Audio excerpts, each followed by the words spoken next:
Hi friends, this is Tanu from Aussie's Clayton and I'm one of the PTE trainers here, and today I'm here because I will be taking up all your doubts for two very important questions of PTE. First one is called Summarize Written Text and the other one is called Summarize Spoken Text. So basically we will be talking about both the summaries of PTE today. What I've seen is that when many students, they do struggle when they are doing summarize written text and summarize spoken text.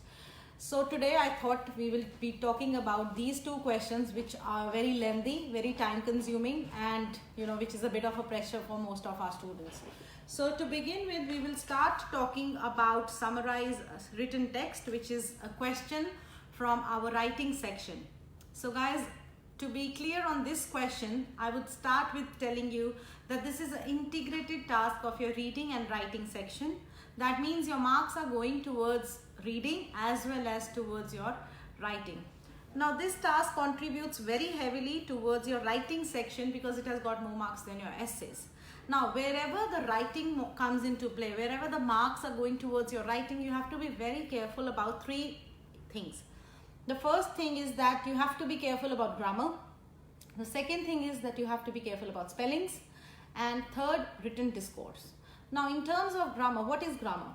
Grammar is basically our tenses and punctuation. Spellings, you know what spellings are, and written discourse is the structure, the way we write a sentence. So all these things are very important to get our writing scores. As you know, the marks are going towards writing and towards reading. Basically, what is reading? Reading is the understanding of the idea, the main idea of the passage. So when you read the question, it says that you have to, there are certain, instructions which are to be followed when you are doing this task. So the instruction says that you have to read the text carefully and you have to write a summary using 10 minutes in one sentence only. So there are 4 instructions that are to be followed. The first one is you have to read it thoroughly. The second one is that you have to write a summary using one sentence only. The third instruction says you have 10 minutes to do the task. But actually there is one more instruction which is not in the actual instructions. It is that you have to use 5 to 75 words when you are writing a summary. So what happens is that when you are doing this task, please be very careful that you have to write a summary in 5 to 75 words using one sentence. One sentence means there has to only be a one full stop and that's it. So what happens in this task is let's start with the meaning of the word summary itself. So summary means summarizing the most important ideas, like an extract of something. किसी चीज का निचोड़ जिसको हम बोल सकते हैं हिंदी में, right? Or we can say it is an abstract, the overview of something. So we basically, by reading the passage, by skimming through the ideas, we have to come up with the overview of the complete passage. When we read a newspaper, what happens is, when you read a newspaper, you see that there is a heading on top. That heading is basically a summary only, It suggests whatever would be there in the topic. Whenever you read a magazine, the heading on top will tell you what the passage will be about. So basically we have to do the same thing, that what the passage is about. So we've got Munish. Okay,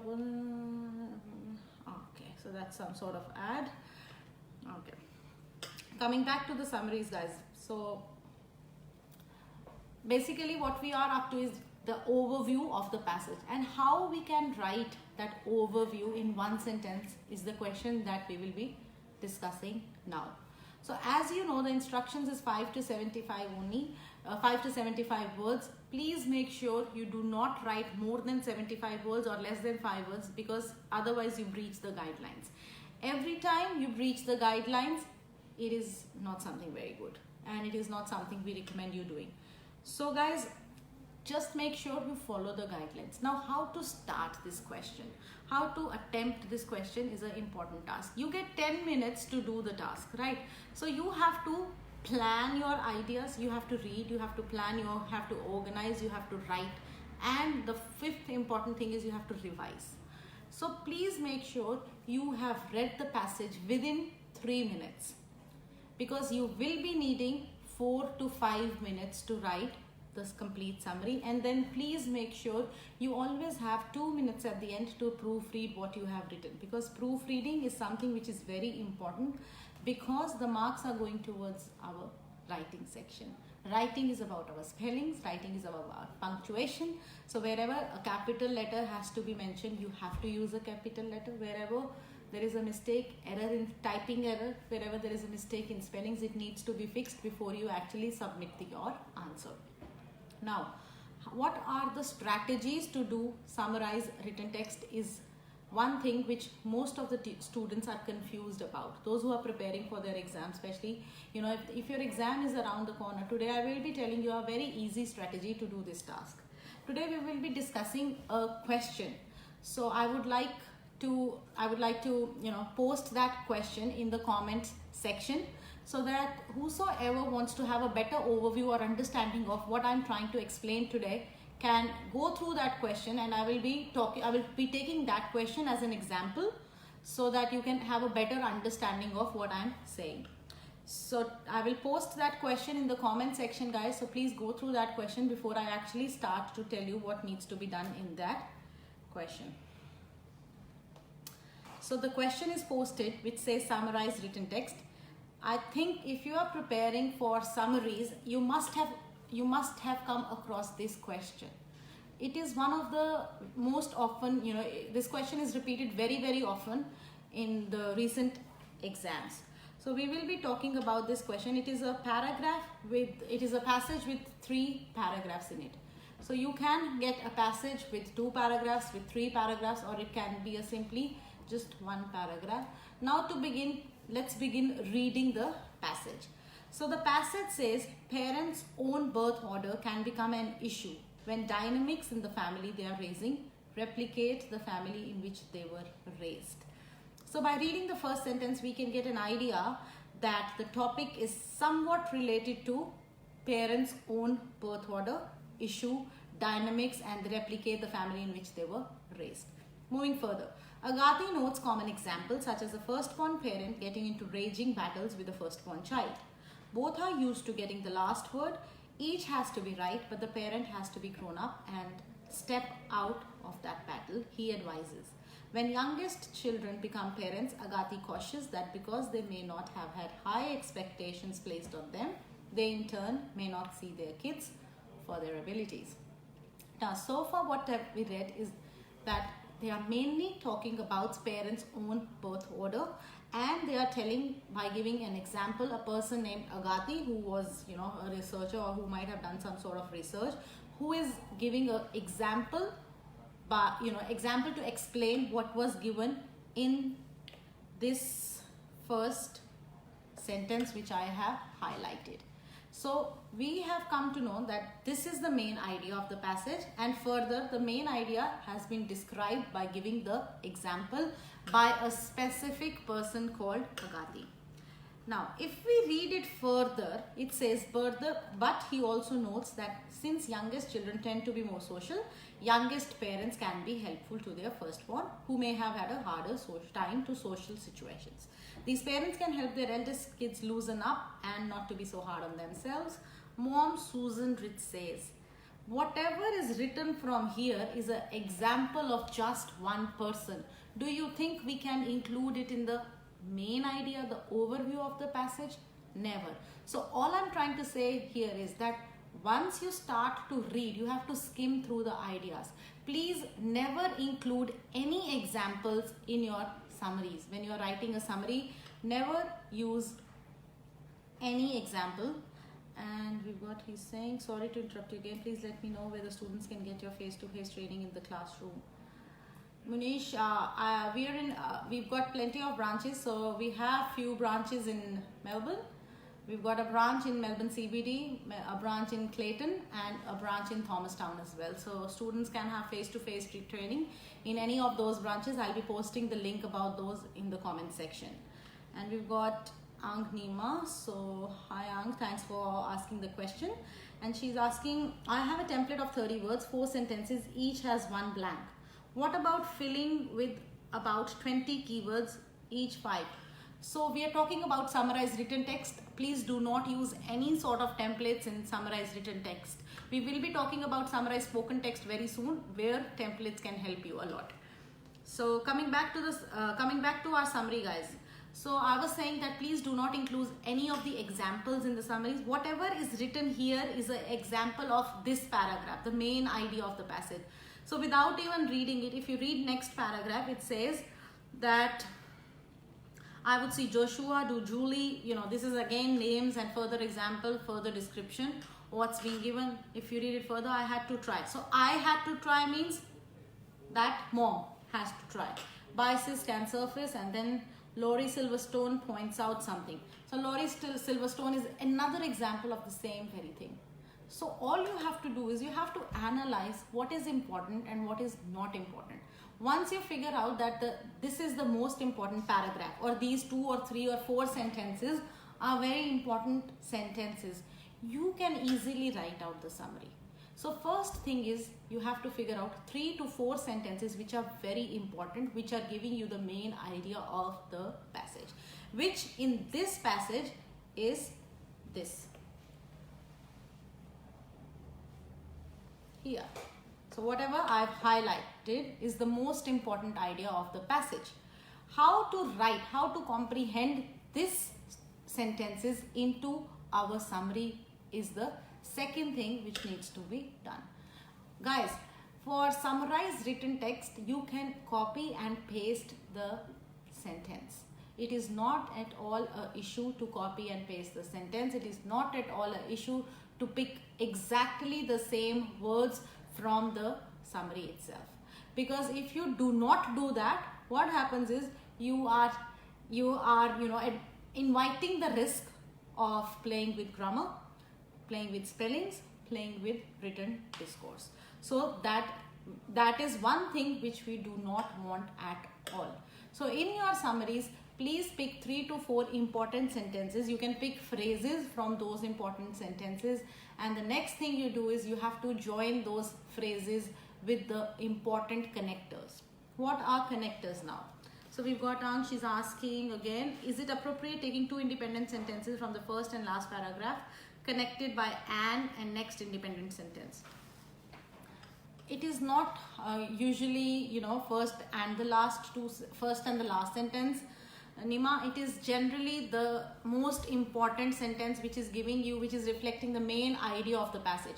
If you only take the first and the last sentence, which never makes sense, which if you read the passage which I have posted in the comment section, if you read that passage, the first and the last sentence will not make a right summary.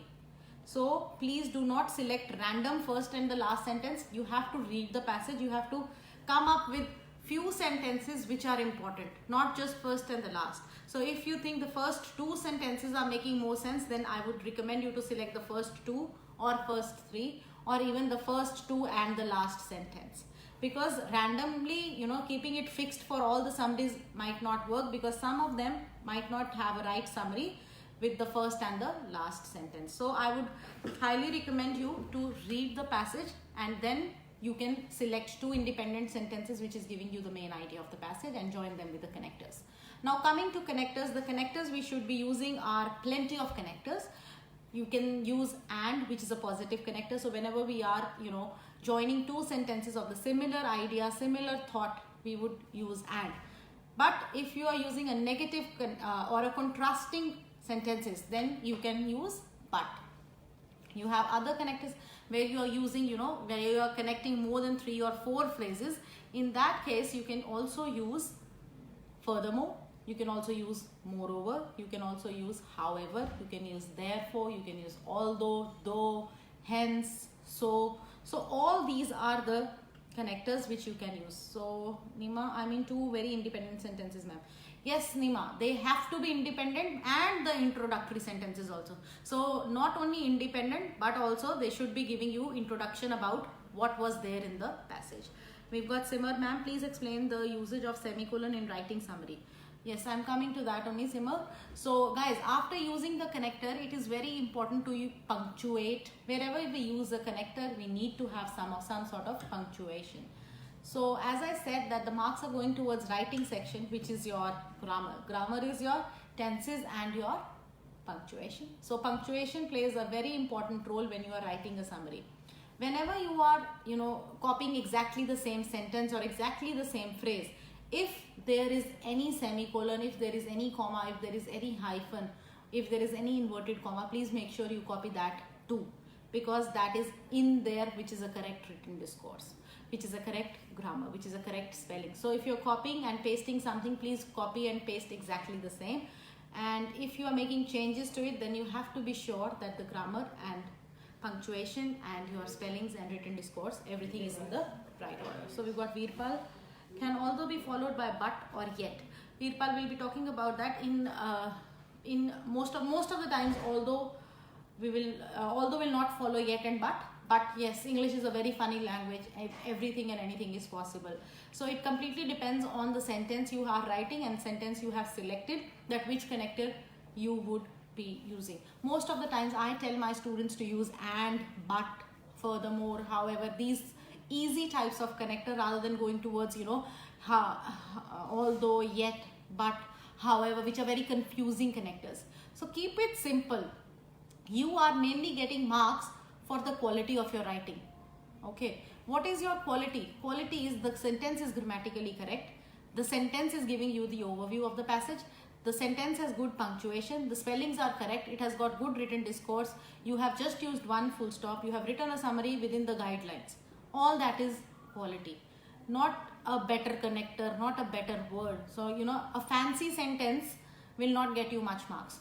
A sentence with all the things which I've mentioned will get you marks.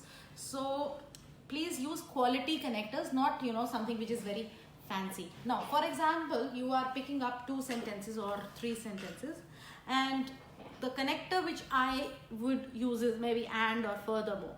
So whenever you are using and, you make sure that you put a comma before and wherever we use a punctuation mark, we always leave space after the punctuation mark. This is a very important thing which you need to keep in mind while writing a summary or an essay or while doing a summarized spoken text. So whenever you use any punctuation, be it comma, be it full stop, be it semicolon, you always leave space after the punctuation.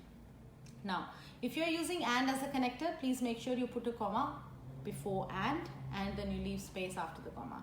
If you are using furthermore, moreover, however, all these types of connectors, you have to use a semicolon also. So you use a semicolon, then the connector, and then followed by then another comma.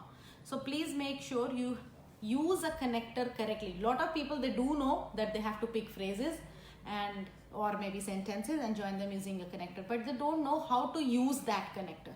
Using that connector is a correct written discourse. That is one thing which will get you marks, because if you don't use the connector correctly, you will be losing marks because you are writing the sentence which is grammatically not correct. So everything is pretty much linked to each other. So whenever you are doing a summary, please be careful about these things. So we've got Virpal asking again, after semicolon, capital letters. No, Virpal, after semicolon you don't have to use capital letters. You can, if you're using a semicolon, then you're writing furthermore with F small, not capital. Anything which is a proper noun will always be a capital letter. Whenever you're joining 2 sentences, for example, if you have picked 2 independent sentences and you want to join them using furthermore, make sure you change the second sentence first letter to small letter, because it will not be first, because you are connecting 2 independent sentences and you are making a one sentence. So one sentence, there would be no unnecessary capital letters, because if it is not a proper noun, then you don't have to write a capital letter. Thanks, Virpal. And if you have any other question, you can also post it here. So guys, I hope this part is very clear about how you have to write a summary. So first thing, you skim through the ideas, you pick 2, 3 or maybe 4 sentences with good overview of the passage, not the examples, not the research being done, not about a specific country, not about a specific person. So an overview, a general idea of what the passage is about. If you read a newspaper or a magazine, you see the heading, never an example is given on top. So it basically says just, the main idea, the main concept, the main thing about the passage. So you have to basically do the same thing. Second thing is that you have to join them using connectors. You can use similar words, you can rephrase the sentence, it's completely up to you. But when you are rephrasing the sentence, please make sure you are doing it correctly, you are not making it grammatically incorrect. Another way of rephrasing the sentence is that when multiple keywords are given with the commas, for example, transportation, comma, exportation, comma, importation, comma, you can rephrase it by changing their place. So you can say exportation, comma, importation, comma, and transportation, by not changing the sense of the sentence. So you can do it this way also. Or you can use synonyms. For example, if a text has got a problem, you can say an issue instead of a problem. Okay, so these little things, don't make changes which are very hard, and don't make changes if you're not sure about them. Keep it simple. Copying and pasting same phrase, same sentence can help you. So don't be scared to do so. I hope I was clear on this one. And Nima is asking, is it semicolon space furthermore comma space? Is it semicolon space furthermore? Yes, it is. It is, Nima. So you can do that way. So if you are using 2 or 3 phrases, you can connect it with and or furthermore or moreover, and then third one with the however, if it is a contrasting idea. So that strategy will help you get full marks in this section, provided you have selected the right sentences.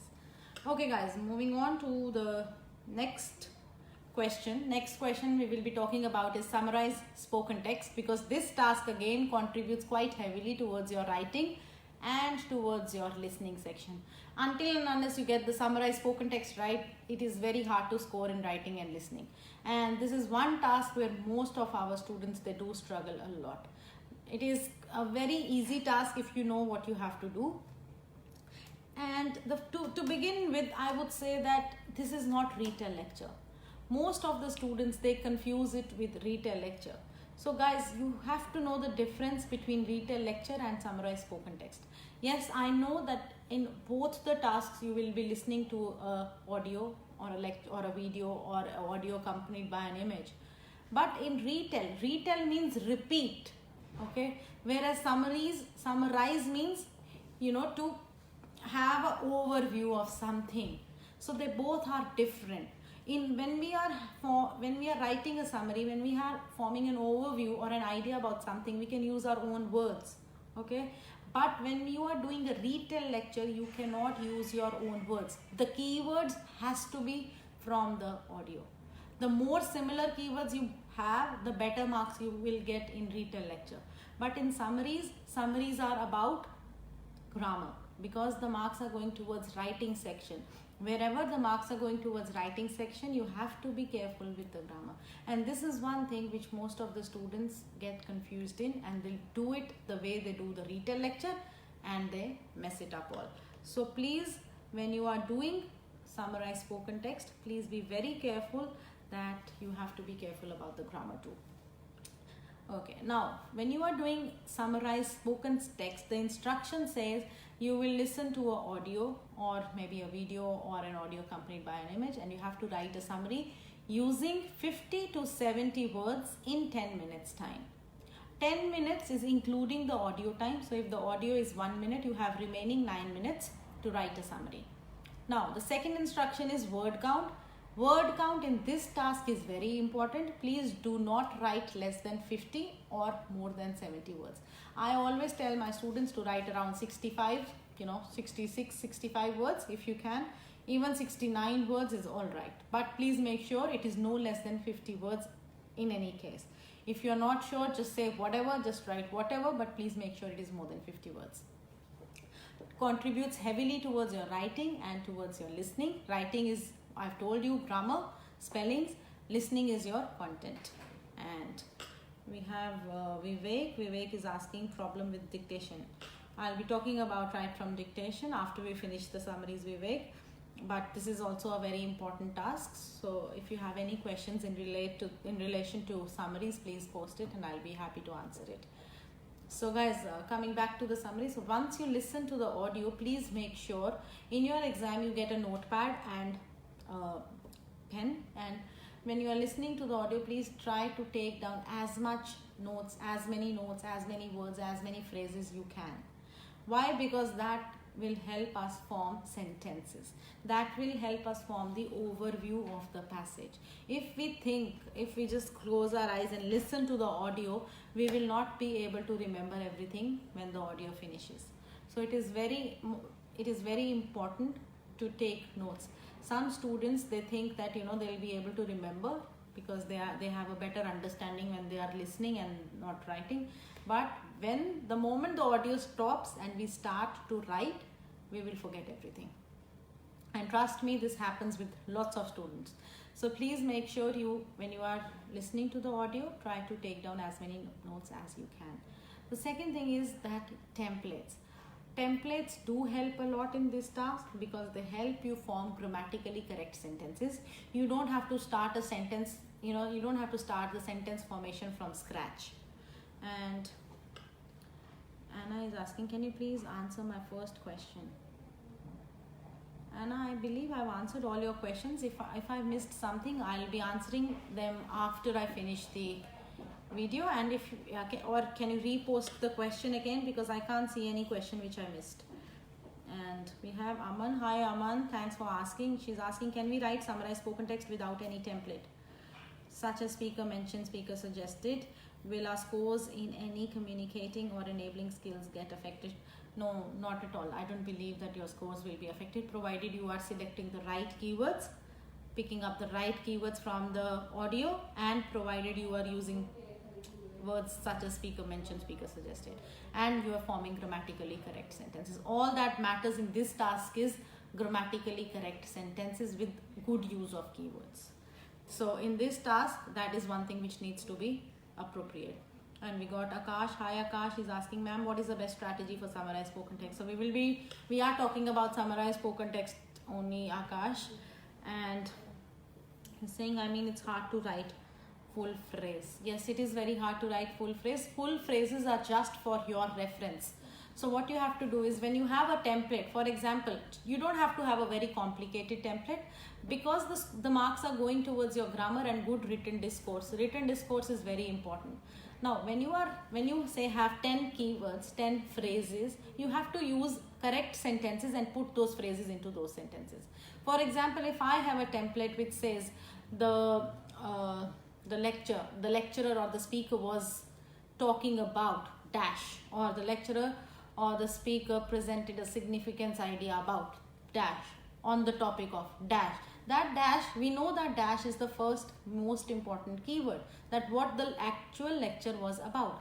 So basically, I divide the summary into 3 things. First is introduction, second is body, and third is conclusion. So you can do it the same way too. We've got Shweta, she's asking, is it okay to grab the sentences as it is and just speak as we hear? In your retail lecture, yes. In your summarize spoken text, Shweta, it has to be grammatically correct sentence. So I'm not sure you are talking about summaries or about the retail lecture. And we've got Lekha, she's asking, what is meant by written disclosure? Written discourse means the way we write a sentence, the structure of our writing. Sometimes we use inverse structure, sometimes we write a normal sentence, a very easy basic sentence. So whatever we write has to be grammatically correct. Okay, for example, there are certain ways of using not only but also, which many students, they know that they are going to different institutes. There are various templates which use not only and but also. But most of the students, when they use not only and but also, they are not sure whether they are using it correctly or not, correctly. So not only but also is not getting you marks. Using not only but also correctly is getting you marks. So you should know whether you are using a simple not only but also structure or an inverse structure. Lot of students, they do get confused in this and they lose plenty of marks. And until and unless you get your summaries right, it is very hard to score in your listening and writing. And we've got Nima. She's saying, I have 30 words of template and has 4 blanks in each. It is appropriate to use 30 keywords with punctuation and conjunctions. It is absolutely fine, but you have to make sure at the end the sentence is grammatically correct, Nima. Yes, Shweta, in retail lecture you can say the sentence as it. Retail means repeat. So the more similar words you repeat, the better marks you get. So have this thing in your mind. Retail is repetition. No? Whatever I'm saying, you retell the same thing. Grammar, is not very important in retail lecture, but grammar is the most important in your summary. So that is the basic difference between summary and retail. Grammar. Second, summary means overview, retail means repeat. So you basically repeat. Okay, so please have this thing clear. Veerpal, is conclusion must in summary? It is advisable to have a conclusion. If you can give one, it is very good. If you can't, then you have to finish it in a way that it is somewhat reflecting the conclusion. If you have it, if you can write a conclusion, it is very easy to write a conclusion, just by using overall to conclude, lastly to conclude, and maybe role of something was good, was instrumental. So you can use any of the sentences to conclude, provided you are using the last same keywords which was there in the lecture. Another important thing which I would discuss, which I would like to discuss about summaries, is that sometimes when the audio is accompanied by an image, lot of students, what they do is they completely rely on the image. Guys, many times images are given to confuse you, and the data given in the image is not even spoken in the audio, in the lecture. So please make sure, before relying on that image completely, you listen to the audio, you listen to that lecture and take notes, and then you can make a comparison. The same thing happens with retail lecture also. So never completely rely on the image. Image is just for the reference. Could be something opposite which was being mentioned in the audio. So they may be just checking you whether you were attentive when you were listening to it or not. And Veerpal, about the conclusion, so we will start with the introduction first. Maybe you can start. The speaker was primarily talking about dash, which is the main keyword. Furthermore, okay, that is, I think most of the students, they use furthermore, he was speaking about that. Or furthermore, the speaker sheds the light on the topic of dash and dash. And if you are using not only but also, you have to have a good understanding that with a normal not only but also, you can simply say the speaker was not only talking about, say, let's take the importance of this seminar or the lecture which I am doing, the live video which I am doing. So first sentence, the speaker was mainly talking on the topic of summaries in PTE. Furthermore, not only she gave a brief understanding of the question, but also weightage of the task. So you will not say but also about the weightage of the task. So you will not have the subject repeated after but also. Okay, when you are using not only but also, subject will only come once in a normal sentence. If you are using inverse structure, okay, which starts with not only can they go there, but they can also go somewhere else, right? So you can use subject twice. So please understand the not only but also. Of course, using not only but also will get you marks. It is a very good way of writing a sentence, but please make sure you are writing it correctly. And we've got Hinu, he's asking, if I use keywords or phrases in retail lectures, such as the lecture is about weather forecasting, the lecture demonstrated that, then I say some keywords which I heard, because keywords are important. Yes, that's what you have to do. You're getting marks for your fluency, and the similar words you can pick from the audio. So please make sure whatever keywords you have, you say those keywords in form of sentences fluently. They are not worried about grammar, grammatically correct sentences. All they want is the retell. Retell means repetition of the same keywords. And coming to the conclusion. So body is that, and conclusion. Lastly, the lecturer or lastly the speaker stated, demonstrated, concluded the lecture by saying something. So please make sure you have 3 to 4 sentences with more than 50 words in the summarized spoken text. That is one thing which will get you a lot of marks. This task has got more marks than your essays. So as you practice essays a lot, I would recommend you guys to practice this task more than your essays, because this is one task which will get you through PTE.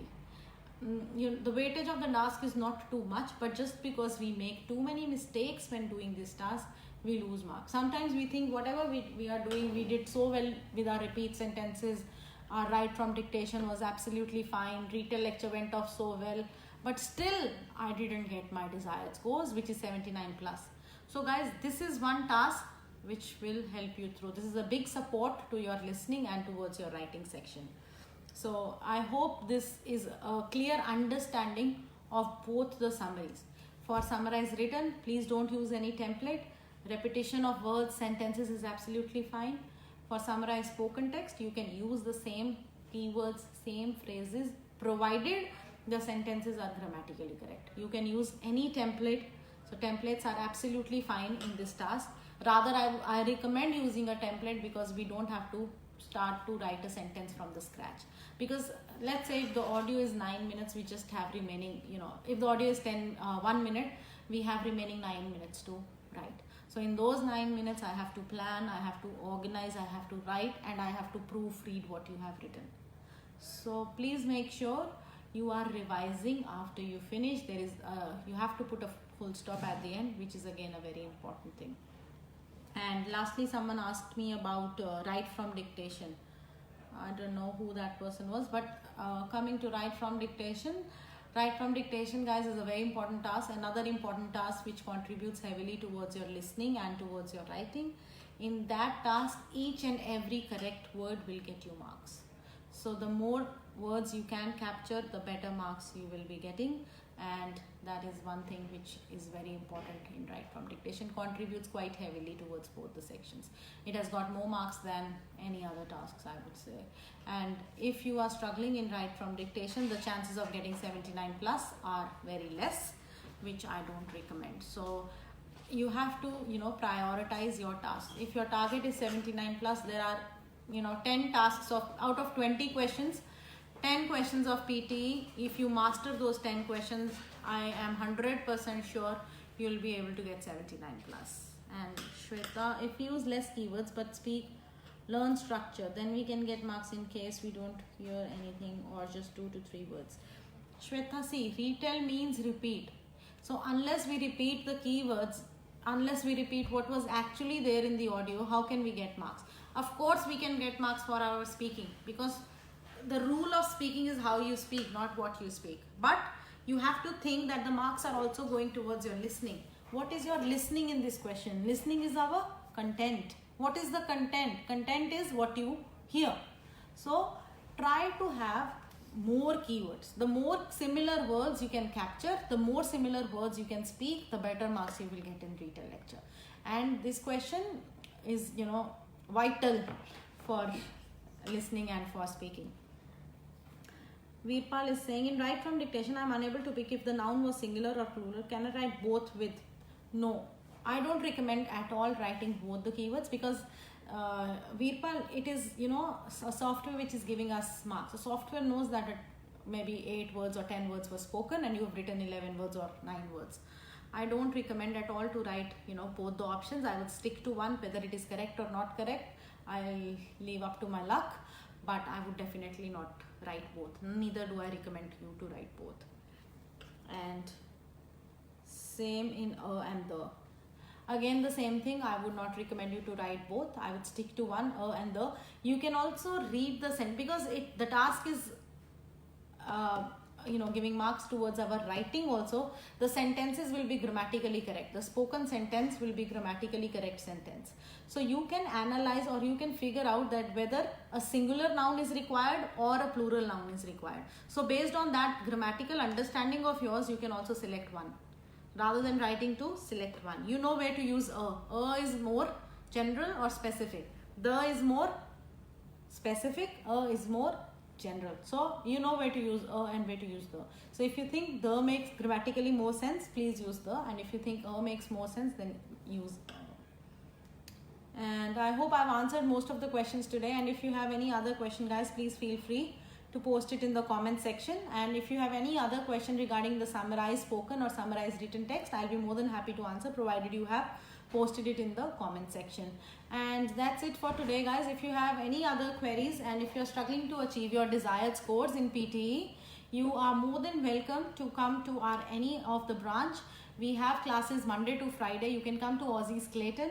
We will also be giving you a free trial class, a demo class, to see how we run the classes. And if you are not satisfied, you can go, and if you are, we are more than happy to help you in all capacities.